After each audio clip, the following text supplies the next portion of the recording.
Bonjour à tous et bienvenue dans cette seconde partie. Donc je vous avais dit qu'on verrait les variables, enfin cette seconde partie, cette deuxième vidéo, hein, parce qu'il y aura énormément de vidéos pour cette série. Donc je vous avais dit qu'on étudierait les variables. En fait, on va d'abord voir comment inclure des pages.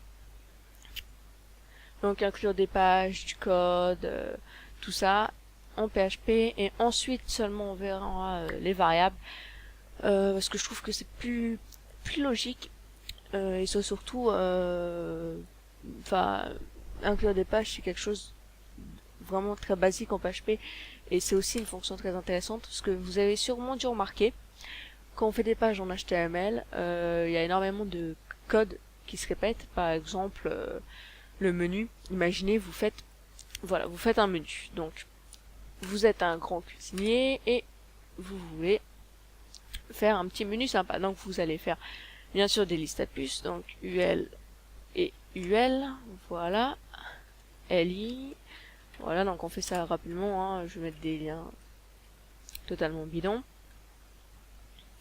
On va faire ça 3 fois. Voilà, et on va mettre par exemple ici mes plats, ici mes entrées, et ici mes desserts, voilà. Même si ça aurait été plus logique, d'abord mes entrées, ensuite les plats, ensuite les desserts, c'est pas très grave. Donc ça c'est l'index. Donc voilà, on peut aller sur local, hein. Donc localhost. Donc ça lag un peu parce qu'en même temps je suis en train de mettre en ligne la première vidéo. Voilà, on va dans le tuto PHP et on voit, on a notre joli menu. Donc tout va bien. Cependant, on doit faire ça sur toutes les pages, puisqu'on veut que le menu soit présent sur toutes les pages. Ça va être un peu lent, ça va être un peu répétitif, il y aura beaucoup de copier-coller, ça va pas forcément être très pratique. Donc ce qu'on va faire dans ce cas-là, c'est qu'on va créer un nouveau... Donc on va couper, on va créer un nouveau fichier.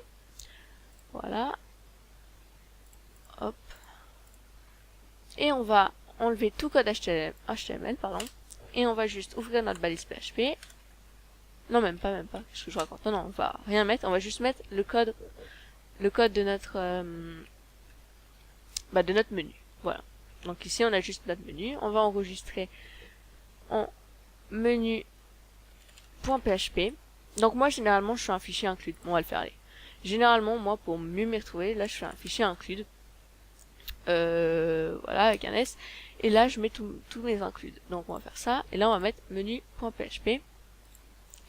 Et donc là, on va inclure notre portion de page, puisque là, ok, on a enregistré menu.php, mais si on va sur l'index, il n'y a rien, forcément, puisque notre index, il est constitué enfin, il y a rien dedans, quoi. Donc, ce qu'on va faire, c'est qu'on va ouvrir notre balise PHP, on va la refermer aussi, et entre les deux, on va écrire include, comme ceci, on ouvre la parenthèse, on la referme, voilà, point virgule, et entre apostrophes, on va écrire le chemin de notre fichier inclure. Donc, on va mettre include, et c'est menu.php.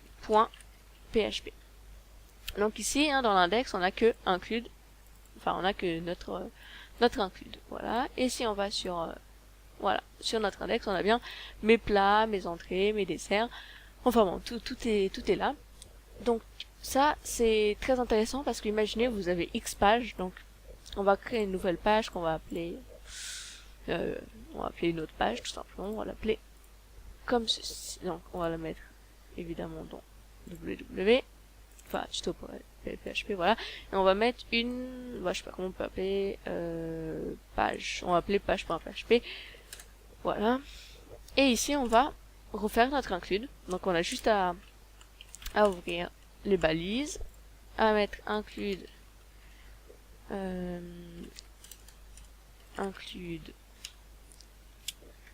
menu.php, tac. Et si on va voir sur l'index, on a bien ça. Et si on va sur page.php,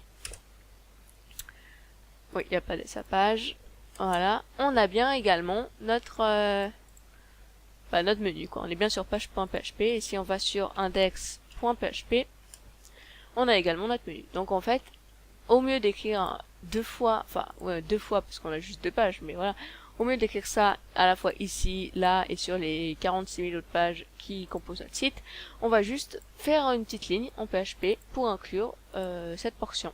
Voilà, tout simplement.